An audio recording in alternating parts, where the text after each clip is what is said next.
Tonight we are gathered here to celebrate the outstanding accomplishments and commitment to the field of journalism and honour the accomplishments of this year's inductees, Billye Aaron, Rebecca Burns, Jim Galloway, Paul Hemphill and Marshall Latimore, who represent the very best of journalism and the commitment to truth, illuminating, non-conforming storytelling.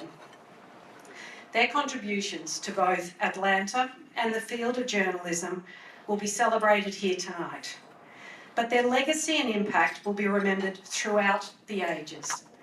The Coca-Cola Company is proud to acknowledge all of tonight's inductees, pay homage to past inductees, and support the important work that the Atlanta Press Club does to further serve the needs of our media community and foster journalistic excellence. Thank you very much and enjoy your evening. This evening gives us an opportunity to learn more about these 5 incredible journalists who have impacted our city, our state, our world. Before we get started in the program, though, we have to do something. We would like to take a moment to remember our colleague, Jovita Moore. Jovita was a beloved anchor at Atlanta's WSB-TV, as you all know, Channel 2, and sadly passed away at the age of 54 due to a brain cancer. As her colleagues and we as fellow journalists, we all want to recognize her grace, such grace and excellence, not only on the screen, but in that smiling face that we saw all over our communities. Talk about being involved in the community, very much so. So join me in this remembrance of our fellow journalist, Jovita Moore.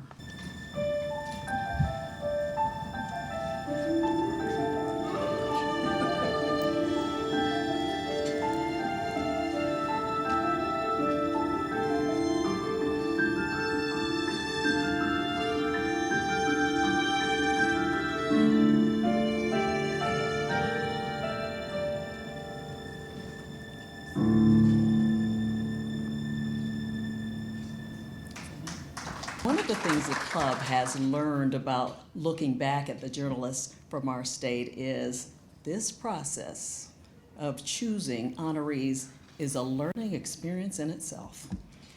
The APC has learned a lot in 11 years and is making efforts to make sure to be more intentional about certain things, such as diversity and inclusion as it recognizes the leaders in our industry.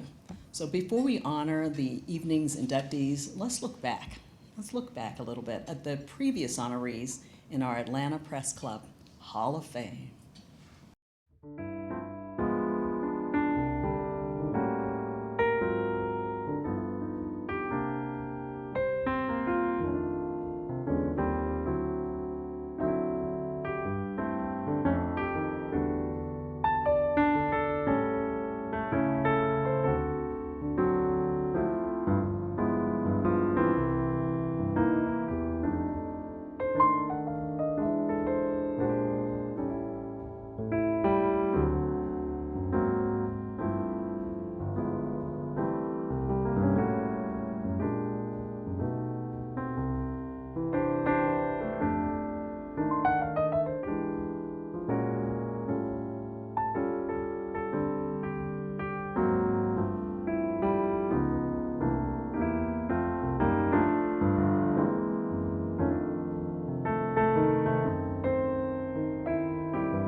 I know there are a few of the previous Hall of Fame winners here. Would you please stand, Ms. Clayton? I know Monica was here earlier, a few of the others. If you're here, please stand. Thank you for joining us tonight. Now it's time to recognize, and you saw them on the screen, their faces on the screen, but you're going to hear more about our 5 inductees tonight. So let's begin with our first honoree of the evening, Billye Aaron.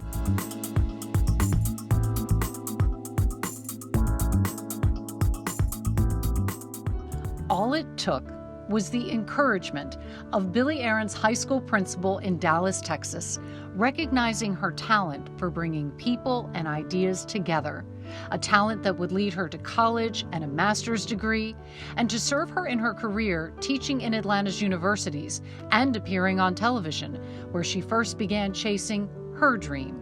Before I became a teacher, I was a high school student at Lincoln High School in Dallas, Texas, where I was bitten by the bug, so to speak, of interest in television.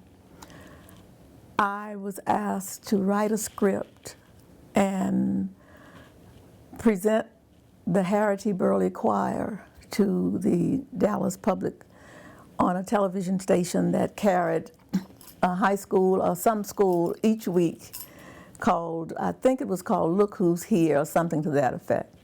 Principal T.D. Marshall singled me out to my surprise and introduced me to all of the parents and we had about 104 or 5 students graduating that year. And he complimented me on doing a great job, as he put it. I didn't know how well or not well I had done, of course, but I was impressed by his remarks. And I started thinking, oh, I remember the man behind the camera saying, when the light comes on, I'll give you a cue. In the late 1960s, she pitched an idea on WSB-TV and joined the station's Today in Georgia. She became the first Black woman to co-host a recurring hour-long program in the Southeast. That's where she interviewed a famous baseball player named Henry Aaron and later married him. She hosted her eponymous TV talk show, Billye, in Milwaukee, where she interviewed important figures in politics and culture, paving the way for future journalists. I loved just seeing her on Channel 2, WSB. I admired the way she was able to handle all the challenges that she faced during that time. And we've talked about it. She says, Ruby, it was not easy. I just made it look easy because she is a trailblazer.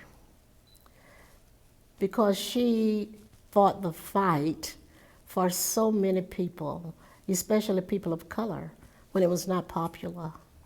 And she deserves to be in the Atlanta Press Club's Hall of Fame because she has that legacy of being a trailblazer.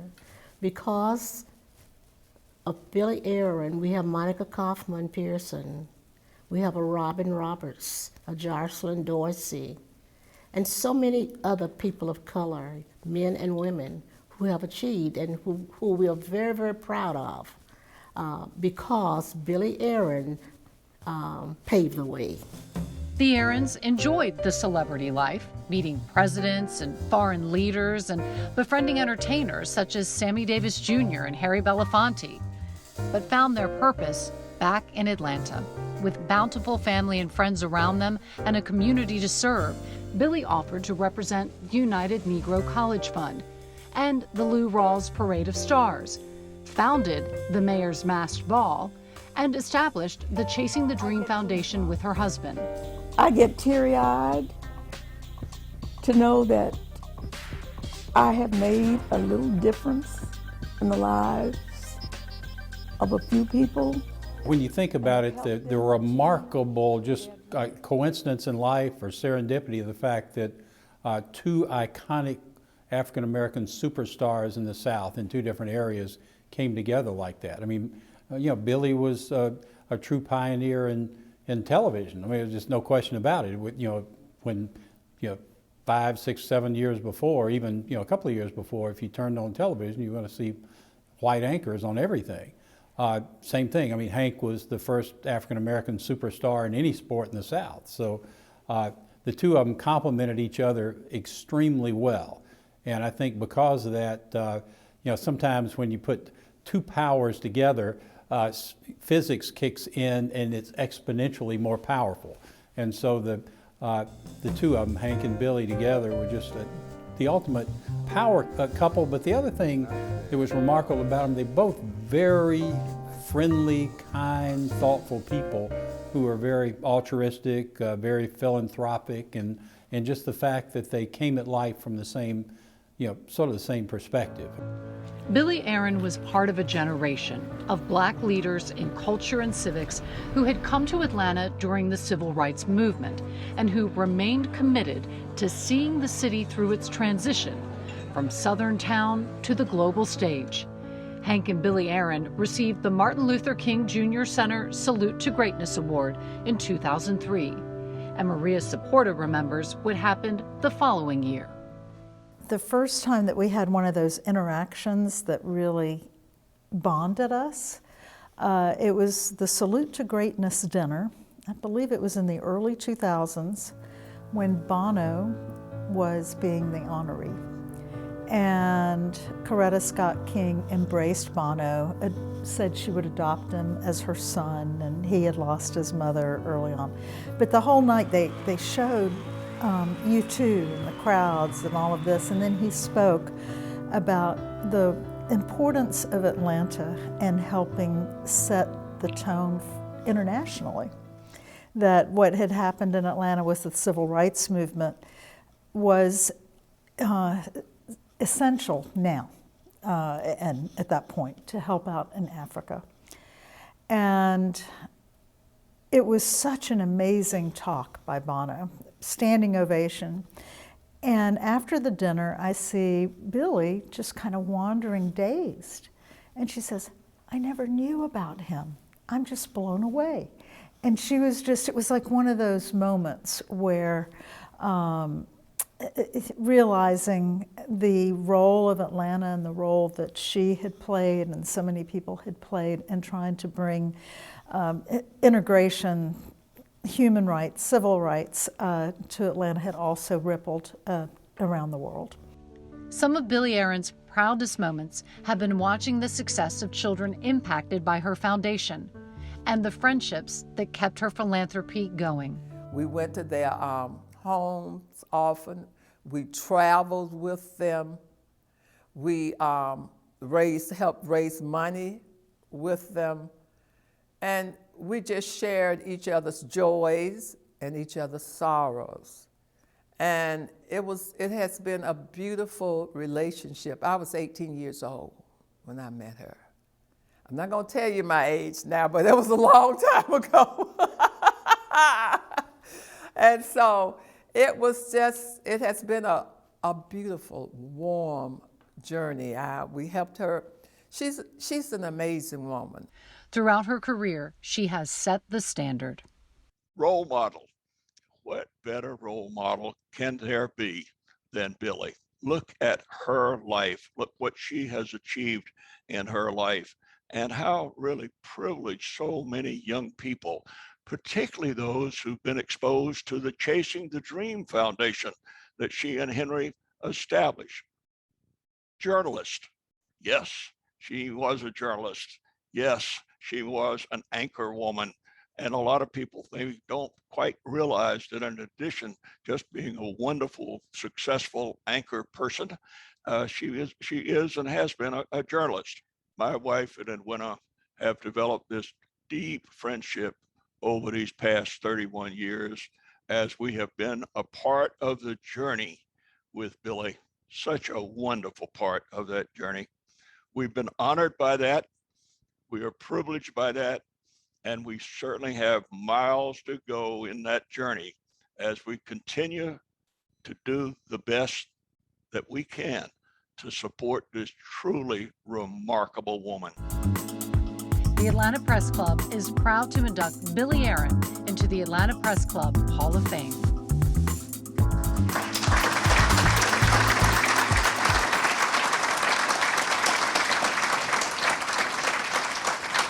You have made such a difference. We're so happy to be able to give you this honor.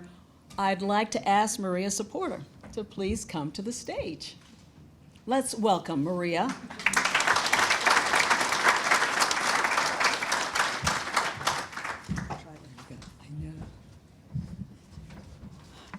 Oh, Billye, I tell you, it's such an honor to be able to make this introduction.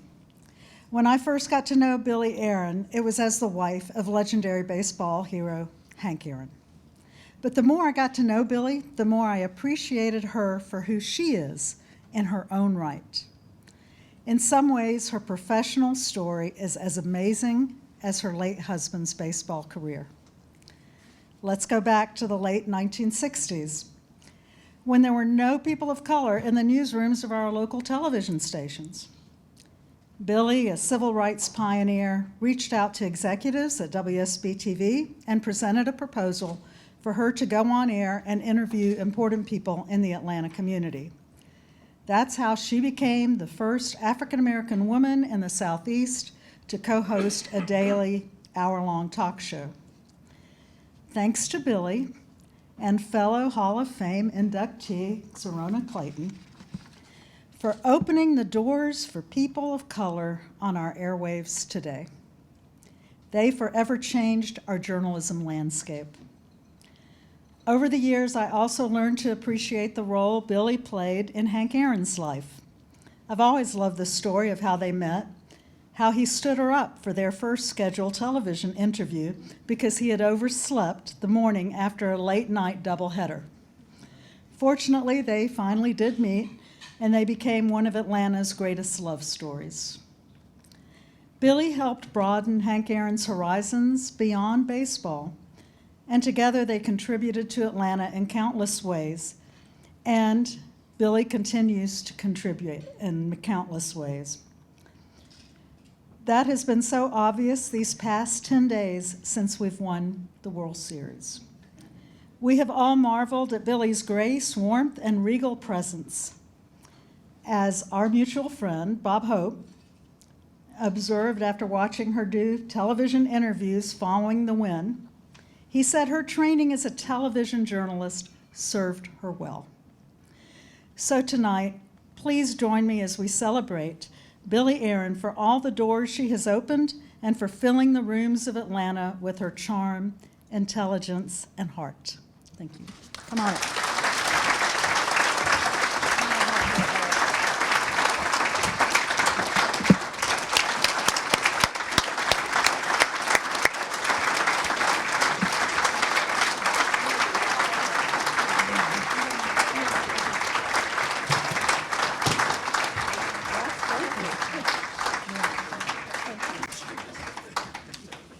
Thank you so very much, Maria. And thanks to all of you. You've heard my story. I only want to add to it that my husband was a tremendous inspiration for me, and he said I for him. I am still in that state where I can't always talk about him, but I know he's here with me. And just as there are so many of you who fall into the category of greatness, he did. And I feel the words of William Wordsworth speaking about him in one of his poems when he said, "Lives of great men all remind us we can live our lives sublime, and departing, leave behind us footprints in the sands of time." I think Henry Aaron did that with huge feet. I thank you. Our next inductee, Rebecca Burns.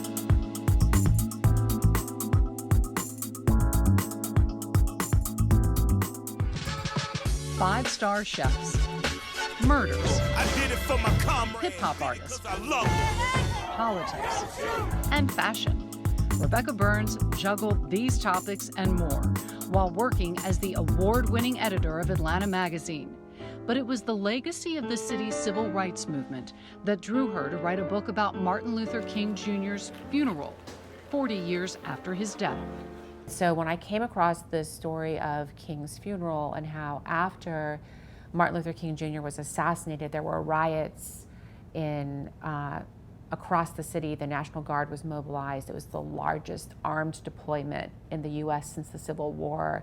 But Atlanta very systematically decided not to have that happen. And it was this coalition of business leaders and students and faith leaders and monumental leaders like Benjamin Mays and pastors that got together and really had this concerted effort to honor King at a time of great tumult. So all these cities rioted, but Atlanta did not. And I thought it was a really nice bookend to kind of look at those two things together. So it really drew me to that. But the underlying thing of everything I've done was always Atlanta was the story. And these were just events that were very pivotal and dramatic in the city's history. Rebecca Burns always had the uncanny ability to see a bird's-eye view of history. The daughter of missionaries, she visited more than 50 countries before starting high school. She remembers being in India, flipping through the international version of Newsweek, and learning about the important work of journalists whose stories introduced American cities to the rest of the world. My very first thought about how important journalism was came when I was about 7. So my family was living in India, and we were walking through Visakhapatnam, which is a city by the ocean, and there was a guy who was meditating, and he got out of his meditative pose and came over to my parents and said, "Are you American? Do you have a copy of Newsweek? What's going on with Nixon?"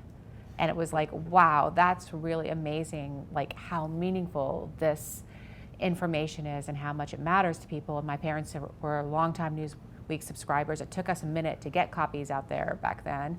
And I would just started reading it. And then that gave me a big interest in journalism. She came home and received her bachelor's and master's degrees at Georgia State University, where she paid for her own education beginning at 17, and worked in the newsroom of the Signal newspaper, a pivotal moment in the birth of her career, later becoming an old-school copy boy at the AJC, and working side by side with Charles Davis, now dean of UGA's Grady School of Journalism, for an Irish financial news service based in Atlanta. Rebecca and I started out in the late 80s, literally desk mates next to each other, and we had a great time. It was immediately apparent that this was a rising star in journalism. She was so bright and so incredibly organized and efficient. So it became a situation where our paths crossed early, and then we stayed in touch. And I think we both sort of kept an eye out on where we were. I was over on the educational path, and Rebecca was doing great journalism in Atlanta. And our paths sort of crisped and crossed. And she, of course, went on to that amazing tenure at Atlanta Magazine. Really was a high-profile leader of that title. And it wasn't a couple, 3 years later, I guess, the Red and Black job came open, and I got a note from a friend that said, "Do you know Rebecca Burns?" I said, "Yes."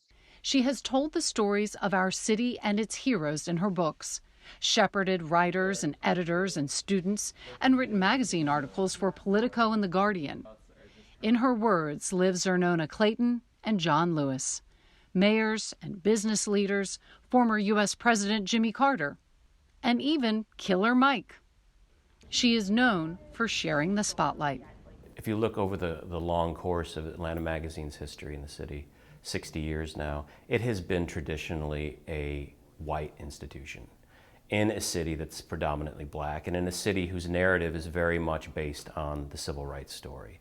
So as a white editor of that magazine, Rebecca and the ones who come before her have faced sort of the question of, how do I do this? Well, I think one of the things that really made Rebecca's tenure distinct was that she brought in different voices, because she knew that reflecting sort of the story of the city demanded that you have different voices telling those stories.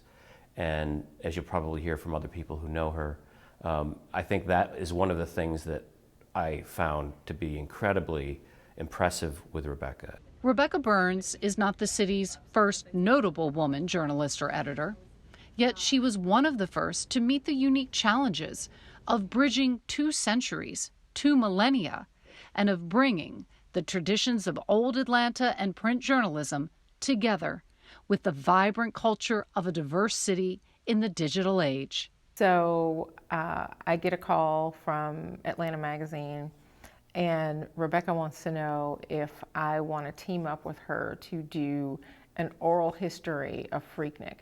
Now, she's just said my 2 favorite words, oral history and Freaknik. So I'm just like, yes, I'm absolutely in for this. Like, one of, the seminal eras in this city, and to be doing it with such a talented journalist. And let it be said, for those of you who don't know, Rebecca is also very cool. She's not just very talented and very nice. She is cool that she would want to do a story like that. And so us being able to collaborate on that story was really how we probably bonded and became sisters in journalism. Part of Rebecca's superpower, and part of the superpower of people who do this job well here, is that she has such a love for the city, and a love for the city that I think allowed for her to be able to tell the truth about the city and to show Atlanta to itself in a lot of ways, as well as to help educate people who were new to the city and maybe didn't understand the way that Atlanta works, the fact that there are, 2 Atlantas, possibly more than 2 Atlantas, right? And to really interrogate those other Atlantas, to show and talk about those other Atlantas, and not just, the bright, shining city on a hill that we like to kind of market to the rest of the country, to the rest of the world. But I do think that takes a certain passion for Atlanta that, folks who are from here or who have been here long enough really take up as their responsibility to talk about, to report on, and to do so honestly. Rebecca Burns has taught at Emory University and the University of Georgia. She has lectured about urban development, new media, and social justice. She is now working in Athens as the executive director of the student publication Red and Black, leading the next generation in her quiet and deliberate way, making room for disparate voices. One of the few things that has kept me going in this field has been just some amazing mentors, and Rebecca is definitely one of them. When I've been looking at job opportunities, she's been one of the first people that I'll call and consult her on what should I be looking for, what questions I should be asking, what should I be thinking about. If you don't have those connections as an early career journalist, it's really hard to know how to navigate. It's really hard to know what you need to look for in a healthy newsroom. And more importantly, it's also just really hard to have more conversations about things that need to change in journalism. Rebecca and I worked really closely on trying to do some diversity initiatives at the Red and Black last summer, while all the racial justice protests were going on. And one of the things is that we would have hour-long conversations over the phone about okay, these are the things that we see that are problems. How do we implement them? What are some concrete solutions that we can do? And so it's one of those things where we both kind of learned from each other during those conversations. She understood, she started to learn more about what I was seeing as a woman of color journalist. And then also I was learning okay, how to create sustainable change within a newsroom. The Atlanta Press Club is proud to induct Rebecca Burns into the Atlanta Press Club Hall of Fame. To say a little bit more about this cool journalist, please welcome to the stage Steve Fennessy. Thank you. Good evening, everyone. There's a lot more to say about Rebecca, and it's all positive. So I have been sharpening my knives, but I find that that all I have to say is good stuff. But there is one story I do want to tell about Rebecca that I think is illustrative, that maybe you'll get a better picture of her. About 15 years ago at the magazine, back when Rebecca had the top job there and I was an editor she had brought on, I got into a dispute with another editor over the direction a story was taking. The story was being reported by neither one of us, but by a young writer barely out of college. And this being the young writer's first really in-depth piece, she was excited, but she was nervous. I was her editor, so that was another problem for her. And my colleague, the one I was arguing with, was what we call top editing the story. For those of you not familiar with these terms, suffice it to say, it basically means you crowd as many cooks into the kitchen as you can, and you hope something good emerges. Anyway, my colleague and I were at loggerheads over some point. I don't even remember it at this point. We, or at least I, had dug in. It was the kind of battle many of this room probably have been in or participated in, or maybe instigated at some point. Now, played out wrong, and such a battle can lead to disillusionment. It can lead to cynicism. Played out right, it can result in great journalism. The best editors, after all, are like laparoscopic surgeons. The patient wakes up and magically he's better. No stitches, no scars. Rebecca called us all into her office, but first she wanted to speak to just me and this other editor that I was in a dispute with. I went in ready to defend my obviously correct position, but Rebecca would have none of it. This, she said, is her first big story for us. I will not have her caught in the middle of a pissing contest between you two. I'm paraphrasing, she didn't say pissing. The two of you will work this out now, Rebecca said, so when she joins us, we are all on the same page. I want her excited about her next story. I don't want her dreading it. So there's a lot of things that make Rebecca a great leader, as you've just seen on this video. Author, teacher. One thing you don't know about her, she's a chess master. Not really chess, but I mean like career chess. But for my money, it is Rebecca's tireless advocacy of those who are just coming up that truly makes her so effective at what she does. She has their back. She is their champion. She knows how crucial these first years are for a journalist, how they can shape the mindset and attitude and ambitions that'll guide them for their entire career. The old model for journalism may be changing irreversibly, as we're constantly reminded, but if people like Rebecca are out there shaping the next generation of reporters, I feel certain we're going to be just fine. It's my thrill to introduce Rebecca to the Atlanta Press Club Hall of Fame. Thank you.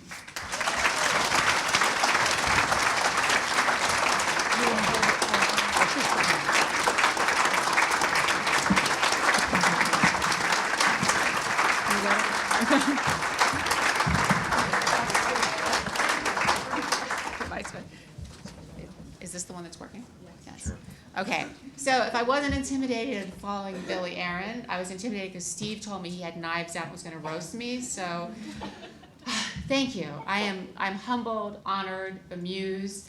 I thought I was way too young for this, but I saw a video of myself. Okay. I had to wear my bifocals, so I get it. But I will not talk too long, but thank you very much, and I'm just flattered. And I really don't think I deserve it. I mean, I've had a fine career. I've done a few good things. I wrote one good book and 2 average books. I probably wrote 3 good articles my entire time at Atlanta Magazine, to be honest. But I think I'm here because I have seen my mission as like being a champion for journalists and young journalists and giving them a chance. And as you heard, my parents are missionaries, so I thought I would take my 60 seconds that are left to preach for a moment.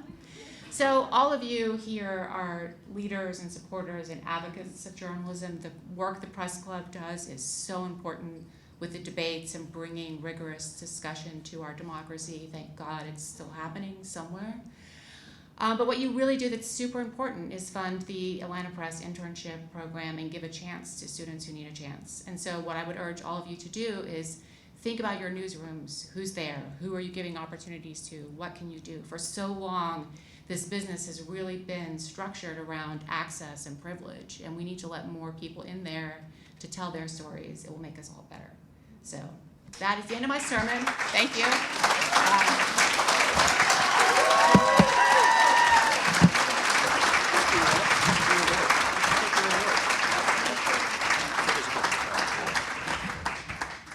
next, we have Jim Galloway.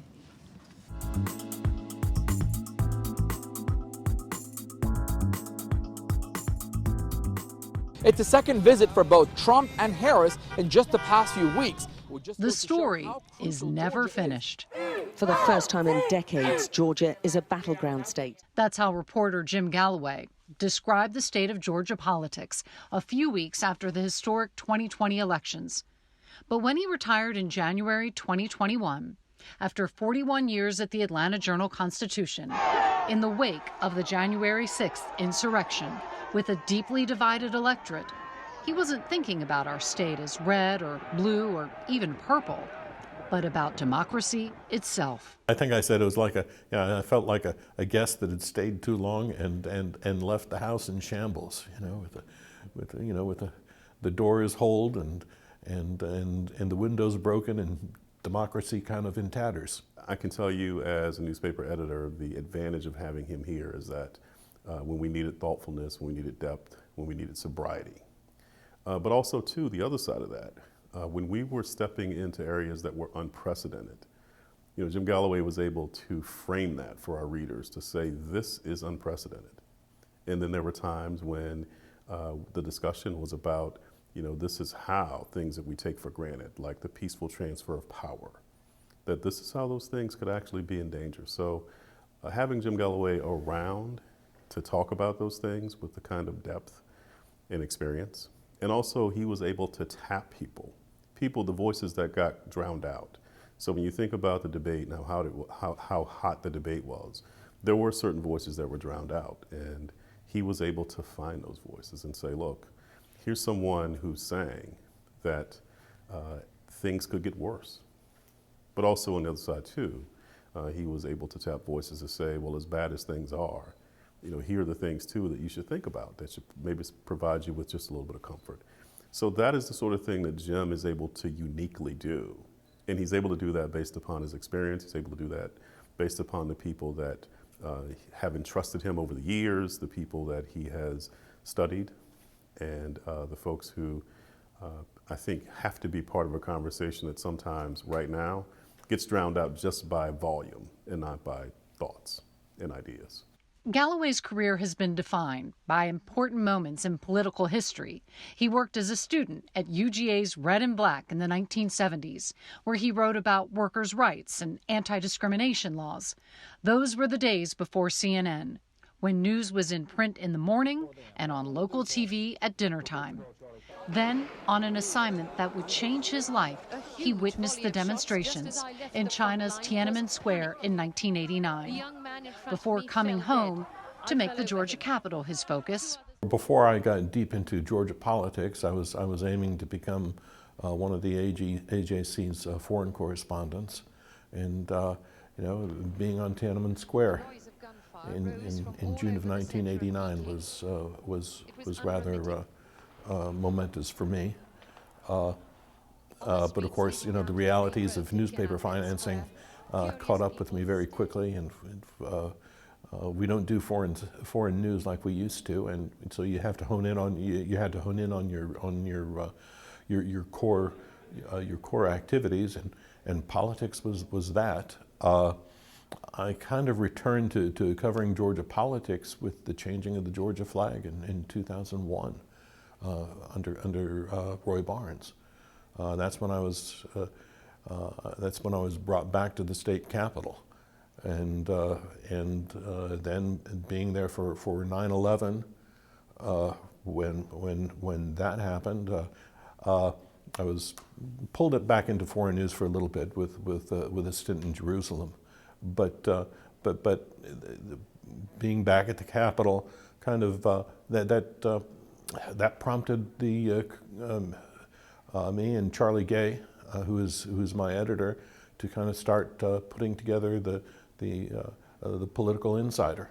His readers saw his reporting was agile, how he was prepared for the many political changes in Atlanta and Georgia through the decades, from Jimmy Carter's tenure in the White House to John Lewis's seat in the House of Representatives, from Georgia's transition to a Republican stronghold and Stacey Abrams' run for governor in 2018. I think it'd be hard to find any political journalist who's lived through more change in the newspaper industry than Jim. And I can just tell you, as the editor of the Atlanta Journal-Constitution, he was a constant. And by that I mean his enthusiasm for the work, his insistence on getting things right. So that made the changes that we went through during my time here at the AJC a lot easier, because Jim set an example. He got into the digital side of journalism. He got into a blog. He got into an email newsletter and showed a lot of people the way and found a way to make everybody understand, including the people he covered, that look, how we do this might change, but what's important about it will never change. And for that, could you as an editor have a better person on your staff to lead the way than Jim Galloway? It would be hard to think of anyone better. Jim Galloway knows everyone, and everyone knows Jim. If you Google him, you'll find that his columns included more than just prominent political figures, not only those for whom Atlanta's streets are named, but also for many who made an impact on the state in other ways. His byline was the gold standard of reference. If Galloway did not cover it, it was almost as if it did not happen. There's certain columns just stuck with me. One was his column on Zell Miller's death. And I hope I don't get choked up, because Zell Miller meant a lot to me too, as a student who was a Zell Miller, who is a Hope Scholar. But his column about Zell Miller's life and his pioneering ways and the impact he had on Georgia was so powerful that when during his funeral, when 3 former presidents showed up, it was invoked. And you have to check me on this. I think it was Bill Clinton, but also the pastor who was eulogizing Zell Miller also brought it up. So that always stuck with me. The fact that at this nationally watched funeral that was attended by multiple former presidents, Jim Galloway's column was brought up. But what he could always do was put these major moments into context. So when Johnny Isakson surprised everyone in the political world in August of 2019 of announcing that he would be retiring, Jim was the one who that same day, helped put it into context. I wrote the political story about what's going to happen with that seat and yada, yada, yada. He wrote the story about who Johnny Isakson was, how he was this groundbreaking pioneer in Republican politics at a time when Republicans could fit in a phone booth in Georgia. Jim was the one who put that to words about just what a figure Johnny Isakson is. And he had this way to do that on deadline, right? This wasn't a story he worked on for months. This is a story he worked on for a few hours and still sticks with me and our readers today. Jim Galloway's writing is brilliant in the details. His descriptions, his alliteration, the Southern idioms to which Georgians relate, and the national influence that abided made him into one of the most trusted names in Atlanta media. The beauty of Jim Galloway is the attention he's paid to everything over the years. No moment in history happens in a vacuum. And Galloway has paid attention to everything. He knows the history, the context, and that was his superpower as a columnist. It's worth noting that he was supposed to, or had planned initially to retire a little bit earlier, but the election and then the fact that we were going through January with the runoffs, he ended up staying a little bit longer because he just couldn't go without seeing how it all turned out. So he was with it to see how that got resolved. And that's just the way he was. He wanted to know how it turned out, and he wanted to be able to tell people what mattered. An essential voice in Atlanta to the readers of the Atlanta Journal-Constitution, with an aw-shucks charm and a commanding presence on the page and on the screens in the palms of our hands. This is kind of the golden era of newspapers. And there was no hesitancy to send you to points beyond, whether in country or out of country. I think we still have clout, but I think it's a different kind of clout. I mean, our news staff, I think maybe in 2001 was maybe 500. I believe we were about 250. We are having to reevaluate, what our essential mission is in this world. I mean, just to think that I'm in the same place with somebody like Celestine Sibley, or Ralph McGill. I just kind of the hairs on the back of my neck just start to kind of rise up. So I do want to say I'm not worthy, but thank you very much anyway. The Atlanta Press Club is proud to induct Jim Galloway into the Atlanta Press Club Hall of Fame. For more on the man who's made us all better journalists at the Capitol, please welcome Kevin Riley.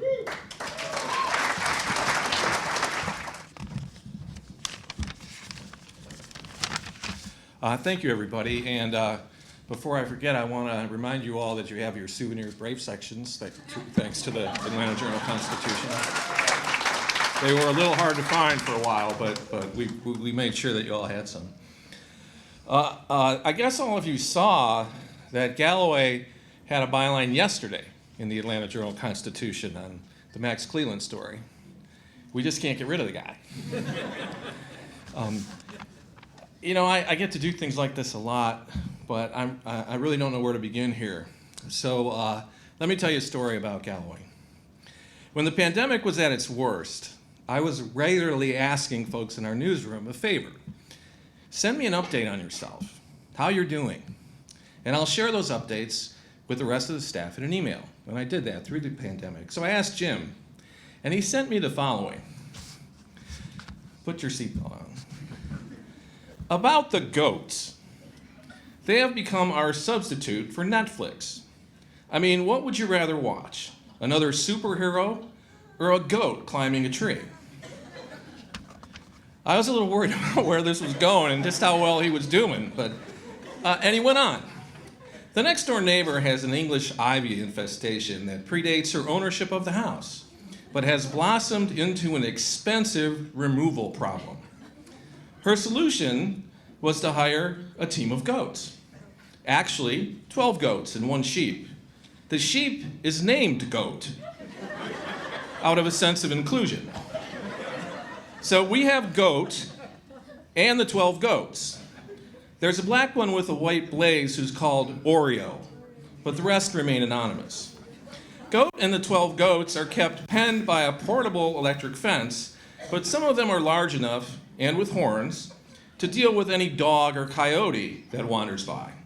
Our hound, Sherlock, usually barks at anything that moves, but he is quiet around Goat and the 12 goats. It is their tree climbing ability that he admires, I think. Goats go for the tall stuff first. Goat the sheep prefers leaves close to the ground. They have been here nearly 2 weeks and are set to depart any day now. They've done a good job on roughly half an acre of ivy.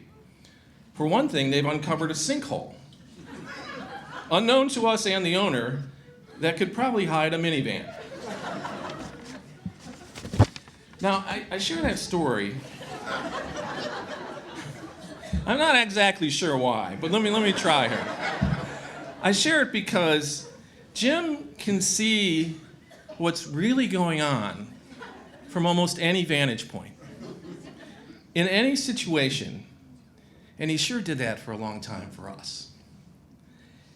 As he put it in one of his last columns, to effectively cover a body of lawmakers, one must be able to not only hear the words, but see the winks and nods and quiet conferences that accompany the negotiations that will affect all of us. Believe it or not, in normal times, lip reading and the interpretation of body language becomes something like a journalistic skill. And what skill he has. Ladies and gentlemen, Jim Galloway.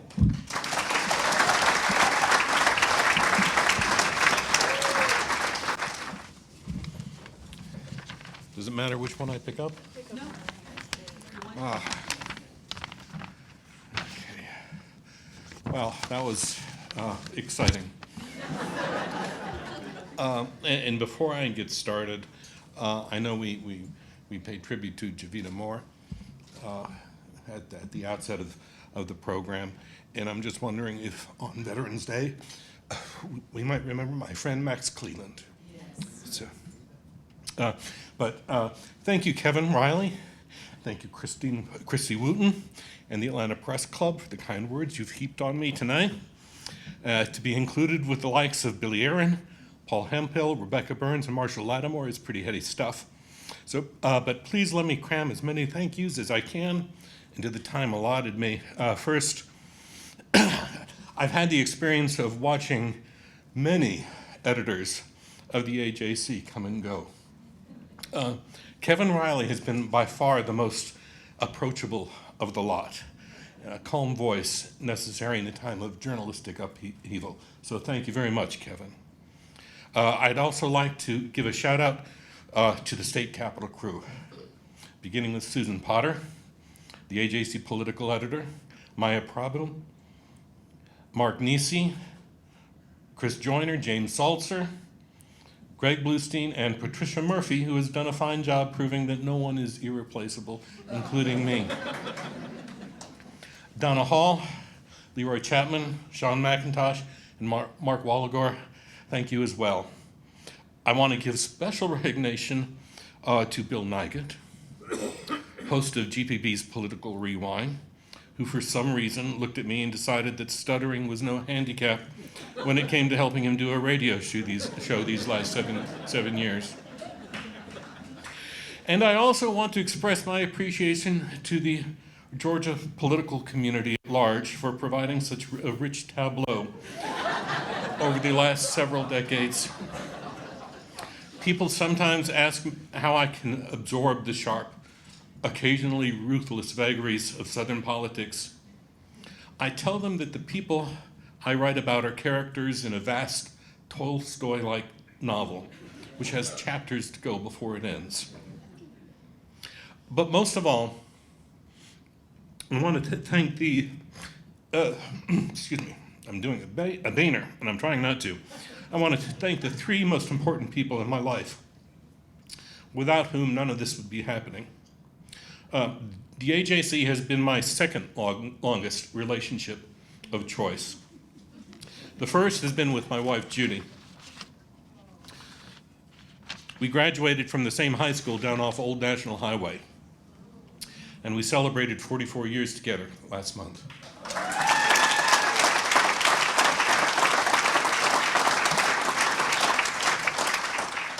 Very few people suffer like the spouses of journalists. A hint to you young people, especially the guys out here. If you want to get in good with your father-in-law, take his baby girl to Beijing and Tiananmen Square, just in front of a massacre. It'll put you in solid with him. It is my older daughter, Carol, who is here with me tonight, who now has the most dangerous job in the family. She teaches history at a Cobb County high school and does it very well. I thank you, Carol, for being you. My youngest daughter, Emily, could not be here tonight. She works for FEMA up in Washington, D.C., but we'll be watching the video. And Emily, I want to apologize for missing your first birthday. I was placed on a plane to London, chasing down a very expensive no comment from Atlanta Mayor Andrew Young.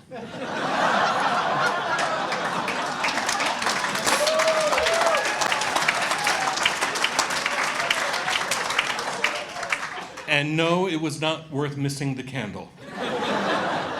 But thank you, Emily, for not holding it against me. I've not run out of thank yous, but I think I have run out of time.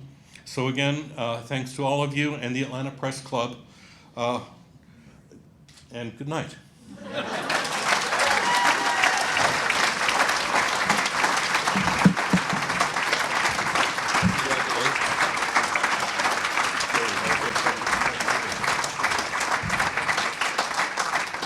Our next inductee, Paul Hemphill.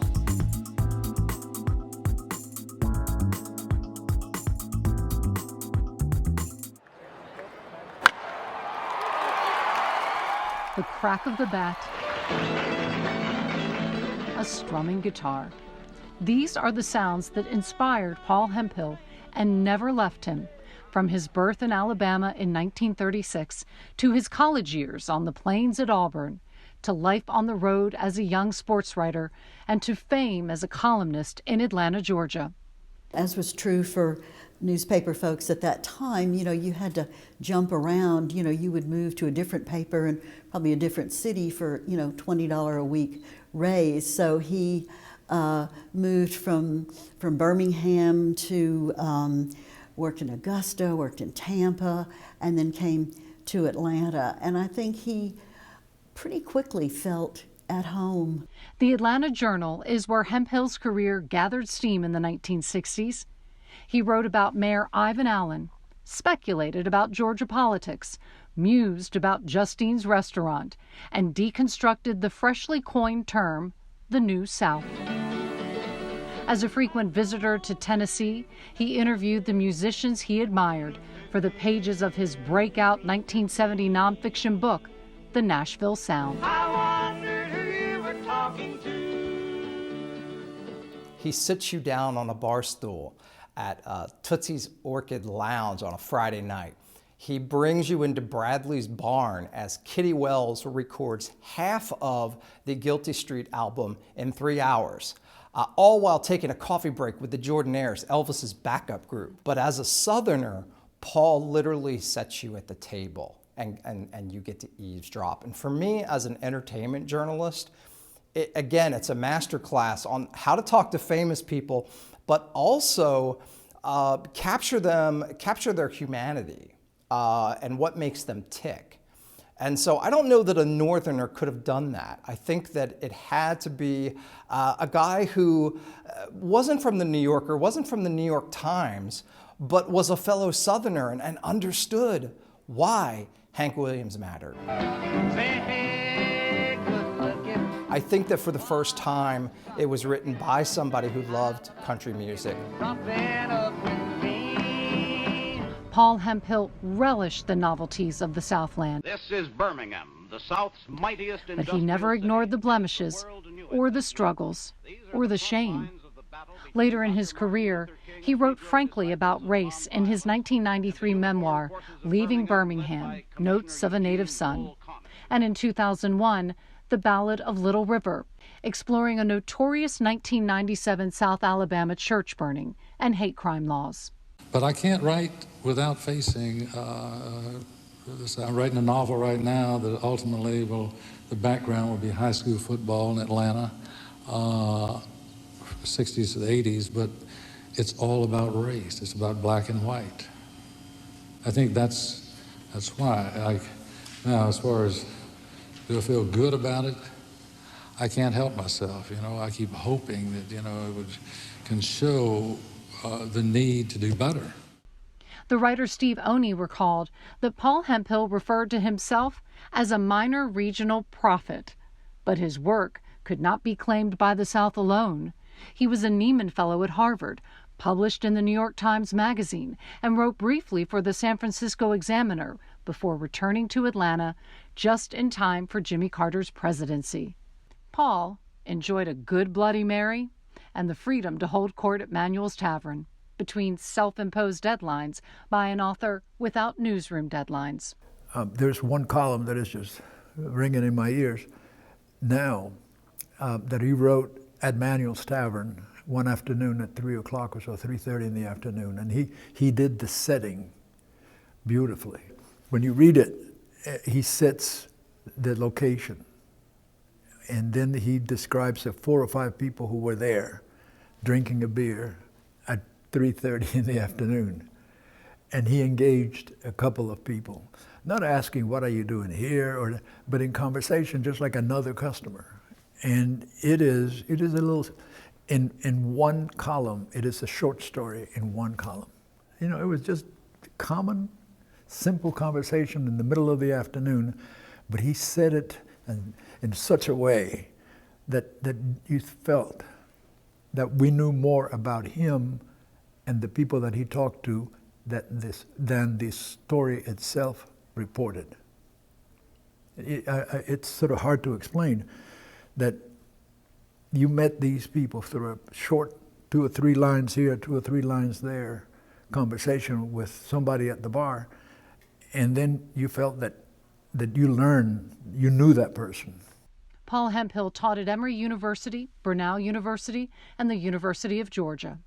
He hoped to pass on to his students an appreciation for the small details of Southern life and the pastimes that brought people together, like the minor league games in dusty towns of his novel and movie, Long Gone, or the high school football fields of Lost in the Lights, or the oval tracks of the Winston Cup in Wheels. His character portraits of the South were as relatable as the faces in family photos, flawed and unsentimental, occasionally acerbic, but warm at the core, just like he was. What I think he did so, as well as anybody's ever done, is he doesn't write panoramic histories, he writes snapshots. And that's what his work is about. It's more about this little slice of time, this place in history. And, he talks about baseball, but he does it through the eyes of one player, one minor league player. That's what makes his fiction work. That's what made his journalism work, I think, is that it was about the snapshot as opposed to the panorama. My point about Paul Hemphill. Paul Hemphill's cousin remembers his impact. You know him for his body of work, the nearly 10 novels or more that he wrote, the columns that he wrote from papers from San Francisco to Tallahassee, Atlanta, and in between. And you know him also because he was a terrific magazine writer. But what you don't know is that he had such an influence on people of his generation and before and after, not only because of the way he wrote, but because he would take the time to explain how you got ahead in this awfully convoluted business of ours. He did it for me. I know he did it for dozens and dozens of others. The Atlanta Press Club is proud to induct Paul Hemphill into the Atlanta Press Club Hall of Fame.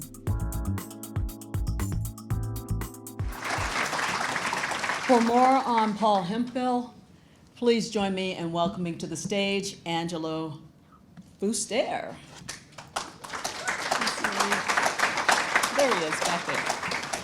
I knew Paul Hemphill before I met him. I knew his early books. I knew his legendary columns. He was an AJC reporter and columnist. He was a well-established and quite respected writer, wrote several books, and an HBO movie, and he was nominated for a Pulitzer Prize. And he was well on his way by the time that I met him into writing his 16th book, fiction and nonfiction. Our friendship grew out of an affection that we both shared for one man in one place, Manuel Maloof and Manuel Stavern. And there, we have a group to this day, started in 1982 or 3, that meets there at Manuel's every Tuesday. We call ourselves the government in exile. Because when we started getting together, we had just left the mayor's office, a bunch of us, and we wanted to continue the fiction that we were still in power. So, in exile. And after a while, and there were political people and media people and cops, and a lot of people met there. And then Paul and Susan started to join us, and they became regulars. And I have to say that the class of our meetings went way up. The elegance of our meetings, the seriousness of our conversations, the worthwhile hours spent talking, because they were there. So we have to, I thank Manuel for having given us that opportunity. Paul and Manuel were close friends, and Manuel protected him he was sure that nobody could serve him a drink or offer him a drink when he was there. Anyway, so for years, I've been an advocate for having Paul Hemphill be in the Hall of Fame for many years. And today, I see a satisfying correction of a frustration that I've had all that time. So finally, today he is recognized and is now inducted into the Press Club Hall of Fame. And I gotta say, and now here is Susan Percy. A small. Oh, well, thank you. Is that the right one? Thank you. That was graceful. Whatever I say will not be remembered, but thank you to the kind help. And Angelo, thank you. Nobody could have done that better than you. And I just want to say to the Press Club, first of all, maybe a second step there and for next year. But mainly I want to say thank you so much on behalf of our family, our friends who are, our extended family, for honoring Paul. I mean, this would have meant so much to him. He was so proud of his journalistic career. He loved the company of journalists. In fact, he would have loved to be here. I mean, just hanging out with writers and storytellers and editors and just people who appreciate good journalism, and especially that there's some Auburn folks here. So he spent his domestic life, with a Georgia Bulldog. So he would have been very happy to have some Auburn folks here. But he would have been especially pleased to be honored alongside, Mrs. Aaron, Rebecca, Jim, and Mr. Latimore. It's a wonderful evening, and I'm so grateful. Thank you for honoring the best writer and the best man I ever knew. Thank you. Okay.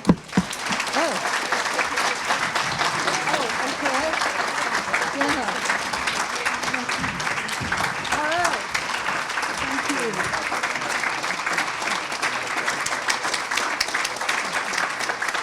you. Congratulations once again to Paul Hemphill and his family and friends, all of you for being here tonight.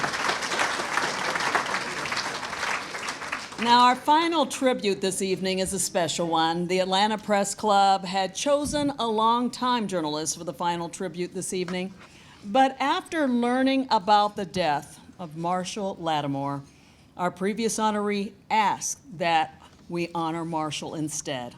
So please enjoy the video about our next honoree, Marshall Latimore.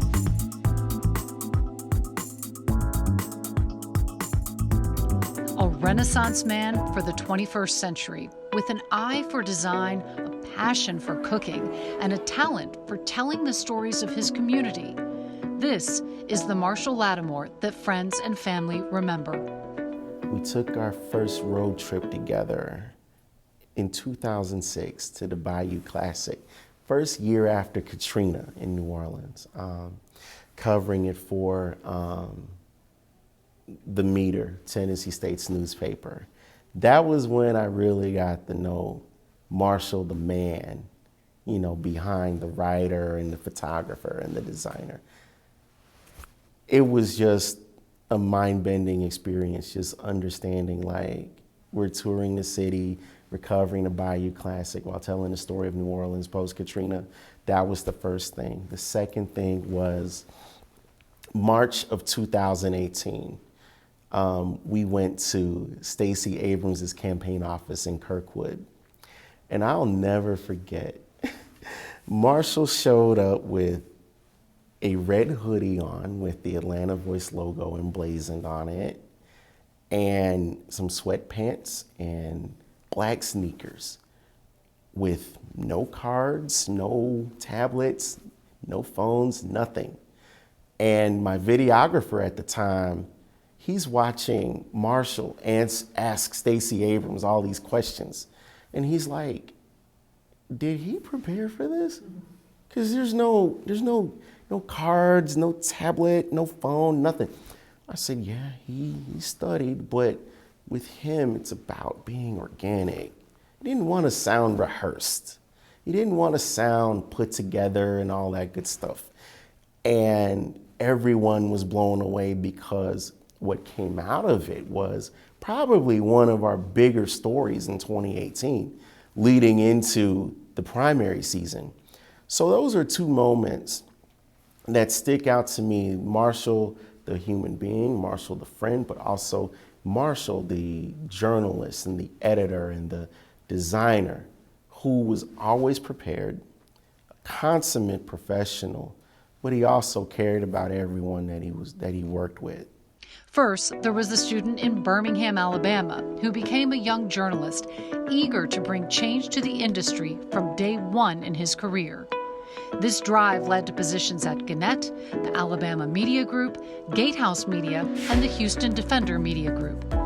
Then came his tenure at the Atlanta Voice. When he came to the Atlanta Voice to work for them, and they kept saying, Marshall, they're not paying you enough. And he said, I know it, Mom, but this way I have an opportunity to put my thoughts and ideas forth. So I'm enjoying it here. I love it here. So I said I was satisfied because to him it wasn't about the money. He loved doing the work. He loved the people he worked with, and I just miss him. I saw him present in many different areas. And so one of the ways that I come to respect journalists in Atlanta is when you are showing up in a lot of places. And I'm not comparing, and I'm not saying when I don't see people, I have a diminished respect for you. It's just that my respect for you grows exponentially when I go places, because in my job, I've often had to be there everywhere all the time. And it can be very exhausting, but it can also really, really prepare you for, again, the stories that are coming, for the type of responsibilities that are going to continuously be added to the job of journalist, editor, publisher. You just need to have your hands all over the place. So he would show up. One of the last times I saw Marshall was at Bar Vegan, which is a bar in Ponce City Market that is Pinky Cole. She's part of the partnership there, along with Dave Cheesesteaks. So you have two black food entrepreneurs, restaurateurs, and they're in business in a place like Ponce City Market, and Marshall being there and, you know, holding forth at the bar, and, you know, you could tell he had a presence there and he had a level of comfort there, and he also had a way of observing things and seeing how people were moving, and he just had this kind of awareness, and you could see where the wheels were spinning in his mind. And we talked briefly about, you know, what do you think of this place? And, you know, like, what are you seeing? And you could share the way that you were thinking about things with him and know that it was going to stay professional and there wouldn't be any poaching of your approach to something, because he had his own way of thinking, because he had been to many places around the city of Atlanta. He knew black culture in a way of showing up and being there. You don't have as much struggle. So while I don't know exactly the full detail of everywhere he was, I know he was everywhere. And so again, there's a level of respect that you get knowing that even no matter if you were a member of that community or not, you're just there and you're showing up, and the depth of your conversation and your awareness of where the stories are comes through no matter, you know, if I've seen you here or there. We just talked enough to know that, okay, well, Marshall isn't someone who's doing guesswork here. Marshall's actually been, you know, inside the story, so to speak. Marshall Latimore's colleagues considered him a visionary, tirelessly rebranding, transforming, and elevating the Voice to national visibility. Before his untimely death on March 9th, 2021, at the age of 36, from natural causes. Because of the various communities he was active in, whether it was LGBTQ communities, whether it was, you know, the black food scene, Black press, Black media, NABJ, AABJ, his relationship with all of these various organizations and groups that he was, partnered with, as well as there were numerous of like graphic design and art concept groups that reached out to us, and we were like, we didn't even know he was a member of that. I think what it says for the Atlanta Press Club to honor him in the city of Atlanta is that, people come here because they have dreams. People come here because they want to create that career that shows some type of impact or does some type of change. And Marshall literally left the Atlanta Voice even better throughout his tenure. And I just feel as if he's still leading from death, and I just feel as if the Atlanta Press Club recognizing him in that sense and saying, hey, Atlanta, we do see the younger journalists. We do see some of the younger people doing some things in our communities. I think that's very important. He was a mentor with ideas that never ceased, someone who rarely slept because every minute mattered. Marshall Latimore was a member of the National Association of Black Journalists and participated in General Motors' Discover the Unexpected program. He worked with students from Georgia State University, Clark Atlanta University, Morehouse College, and Spelman College, and gave them their first bylines and cover stories. I read a lot of his articles for The Voice, actually, and Marshall didn't just write just to get the article out, just because there was a deadline. His words painted pictures. That his words were so eloquent that when you read them, you could feel what you were supposed to feel in the article. It wasn't like I'm just reading the news. It was, I'm reading about a problem, and because it's written this way, because Marshall wrote it this way, I care so much more. And I do have a story just about his words. I was applying for an award within my sorority, which Marshall will always joke with me about. I'm a member of Alpha Kappa Alpha Sorority Incorporated, and he would always say, oh, where's your pinky? Where's your pink and green? Because he loved to joke with me about that. But I asked Marshall if he would write a letter of recommendation for me, and he did. And the words that he wrote about me, I didn't even know he felt that. He said, I'm just so proud of her. The way she carries herself, the way she writes is so absolutely amazing. And Marshall wrote those words for me on a Sunday, and I think maybe a couple days later, he was gone. So the last words that I got to see from Marshall, I didn't see the words that he wrote for The Voice. I didn't see the words that he wrote for NABJ or anything else. I saw the words that he wrote for me and about me, and it made me just think about all of the different things that I had gone through in my life, and just all the culmination of the things that Marshall said about me made me feel so amazing. And I didn't even know those would be the last words that we would even speak or he would even write about me. But to me, the words that he wrote about my work, my talent, and how I got to where I am today are, to me, the most important words that he wrote. In some ways, Marshall Latimore's passing is a bittersweet lesson to young journalists who are now emerging from a global pandemic, a new generation with options about what their lives and careers mean to them. If he were here today, Marshall Latimore might remind them, believe in your goals and do what you can to achieve them, but take time to be kind, not only to those who love you, but to yourself. Journalism is a profession that I think you have to be born with. The idea of telling stories and interviewing people and being committed to making certain that the truth be told. Our motto at the Atlanta Voice is, a people without a voice cannot be heard. So we want to ensure that young people have their voices heard. And as the older generation is transitioning out of the industry, we need to acknowledge that they come in with new ideas, they come in with fresh views of the world, and that we need to allow them the space and the time to be creative and accept the fact that what we did in the past was great, and what they are doing today may be greater and will be lasting and more impactful because of the technology that exists in the environment today.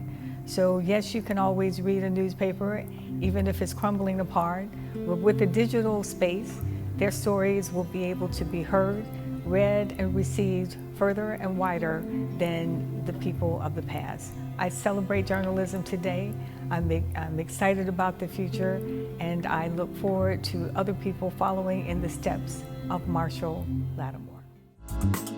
The Atlanta Press Club is proud to induct Marshall Latimore into the Atlanta Press Club Hall of Fame. To tell us more about Michael Latimore, please join me. Marshall Latimore, I apologize, because the next person, his name begins with Mike Jordan. Please join me in welcoming him.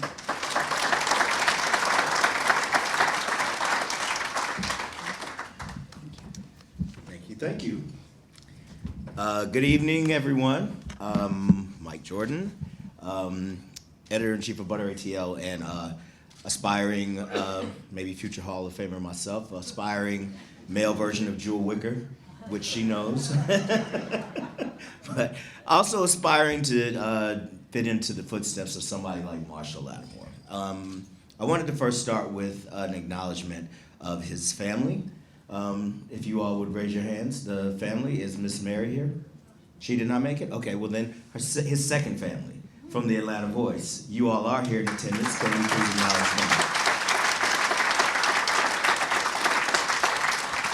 Thank you. So, I met Marshall years ago, and it was very similar to your story, Tor. It was at an event that Choose ATL, the Chamber of Commerce, had put together as an in-town trip, which is very awkward when you live in Atlanta and you're taking a trip inside Atlanta. It was multi-day. And I had a very similar story in that when I met him, he was very quiet. He didn't have a lot of stuff with him. We were both dressed kind of down. We felt like, this is Atlanta, you're in our city. And by day 2, we had kind of sectioned ourselves off to a corner away from everybody else, and we're kind of letting ourselves know like how much nonsense we were hearing about Atlanta and how much the story that was being presented to these out-of-town journalists was kind of incomplete. And what I mean by that is a lot of the story was talking about, how MARTA operates, very well. And it operates better in certain sides of town as it does in others. So we were just kind of having conversations, and it was really revealing to have somebody there who was reserved, quiet, but super smart, super tapped into everything, and also kind of shared some of my, as some folks may know me from, burn it down sensibilities at sometimes. But it's always because I'm looking for more chances like this tonight, and I'm very honored to be here speaking in place of Marshall being here himself to be inducted. It's really monumental because there's one thing to have more people of color, and I believe in that. I hear color's a wonderful place. I've never been there, but I am very much a fan of having more people of color in journalism. I'm also very specifically interested in black journalists. And Atlanta today is a majority black city, so it makes sense that we have more black journalists employed and in positions of not just writing and not just editing, but leadership. So Marshall's position at the Atlanta Voice was very, very important, and not just in the fact that he was so multi-talented, that he was able to not just see a vision for what the paper could be, what it had been, and how to continue that legacy, but had a graphic design mindset and knew how to make that look updated for the times that we're in today. He also was able to write and edit stories. He was also able to mentor people. We're both NABJ folks, and those kids in the NABJ, they're awesome, but they don't have mentorship in the way that some of the folks in this very room understand better than others perhaps, that mentorship is quite an important thing as we try to build a pipeline of black journalists in a city like Atlanta where there is no other option than to build a pipeline. And one of the reasons why I say that's why I respected Marshall so much is he showed up for them. He would be there for them in ways that if you weren't familiar, you might not see it. The same way he didn't speak all the time when something was on his mind and he was working on a story. He was very much aware of what was going on, and he was very much helping younger folks to get a foothold and to get a little bit of a better understanding of how media works. And I can tell you that it's not very easy if you don't have someone to help you and guide you along the way. It was very important. But this was someone who was sharp, and he may have dressed in hoodies sometimes, but you can be very sharp in a hoodie. Some of the wealthiest men in the world wear hoodies to work every day. They also microdose, but it's a whole lot of stuff that goes on in this world that we should be much more ready and willing to give people like a Marshall Latimore a chance. Because what you get when you give young black journalists a chance in a city like Atlanta is you get more of the story of what's happening right here. And what I always say is that you may not know what you don't know in your newsroom, but your audience does, especially if your audience has any percentage of black readership or black viewership. So it's always important to see people, and when you look at Marshall and when you see him, and he's not here today to get his flowers, as we like to say, give them while they can smell them. He's not here to receive those, but there's someone who will be a next level of what even a Marshall Latimore could be. And so we are grateful to have his greatness here to be honored today. And he was due for even greater things. But there is more greatness to come, and I think he would want me to just say to everyone here who's in a position of power to open your hearts and minds and your budgets and your newsrooms to more young black journalists, more people of color as well, but more young black journalists. In a city like Atlanta, that is the most important thing that you can do if you want a direct connection to the city. And I'm very honored, and I know I'm supposed to say that, but I absolutely mean that. I'm very honored to be here welcoming him into the Hall of Fame. Dawn Montgomery from the Atlanta Voice, everyone. Thank you. First and foremost, I want to thank God because first of all, I don't even understand how I'm even able to be here today. One of the stories that I was sharing through the video process that Kristi kind of paused filming was that, you know, during a time of my health crisis, I was dealing with a lot of seizures. And Marshall, who was on deadline, still doing the work, still reaching out and making sure that I was okay, would stop what he was doing to call and pray for me and my family in the hospital. And to know that someone would take time out of their day, you know, Marshall was just nonstop. He would find ways to make people feel seen, feel heard, making sure that someone was able to step up to do something that they might have felt like they couldn't do, but he was willing to encourage them. And his mother isn't here today. She's still in Birmingham. I've spoken to her all day, and she wanted me to tell Kristi and Maria, as well as Mrs. Ware and Mr. Washington, that she is beyond thankful that Marshall is getting this honor and that she wants every one of you in this room to think about your legacy beyond what the words that you write, but how you make people feel. Thank you.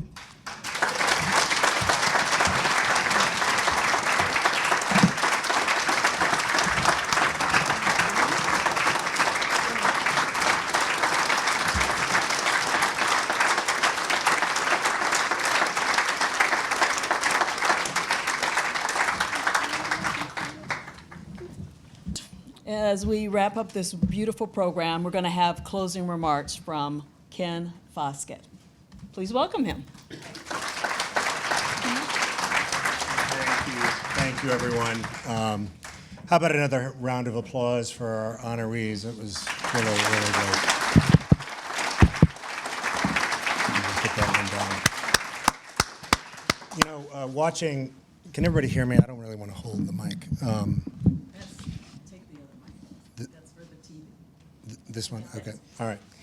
I'm sure you noticed this too in watching all of the stories, but one of the threads that ran through every single one of these careers was bringing young people along and helping the people younger behind them get better, smarter, and give them opportunities that they had. And I wanted to take a moment just to pick up on that thread as we take our leave tonight. Probably the most fun work that I do for the Atlanta Press Club is with our internship committee, when in the spring we meet young journalists who would like to get an opportunity in a newsroom, and we find places for them in Metro Atlanta, in fact, some of the newsrooms that are represented here. The young people that we see come from every major university in our state. And if you think that the drumbeat of negative publicity about the news industry or the insults that politicians level at the media with fake news and all of that deters them from a career in journalism, you would be wrong. The young people that we see are talented, they're smart, and they have the same passion for telling stories about the world that they see around them that all of we do here as well. And last year, the year before, I'm sorry, we did not have our internship program because of the pandemic. But this year, we were able to support 6 young journalists in newsrooms in Metro Atlanta. Next year, we would like to do more, but we need your support to do that. So my challenge to all of you is simple. If you are worried and concerned about the future of journalism, put a down payment in future journalists. I promise you, your money will be well spent. Good evening, and thank you all for being here. Congratulations again to our honorees, and God bless and good night. Thank you.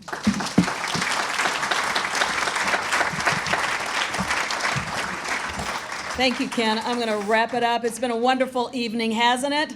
And I think we all feel a little bit better about ourselves, those of us who are journalists, just from hearing about those who were honored tonight. So thank you, the Atlanta Press Club, the Atlanta Press Club Board, the members, the sponsors, the honorees, your families, and all of our guests for being here tonight. Please visit theatlantapressclub.org for upcoming events and other ways you can support this organization. You just heard about one. And please make your way safely to the exit and turn in your lanyard. Thank you for coming, and have a good night.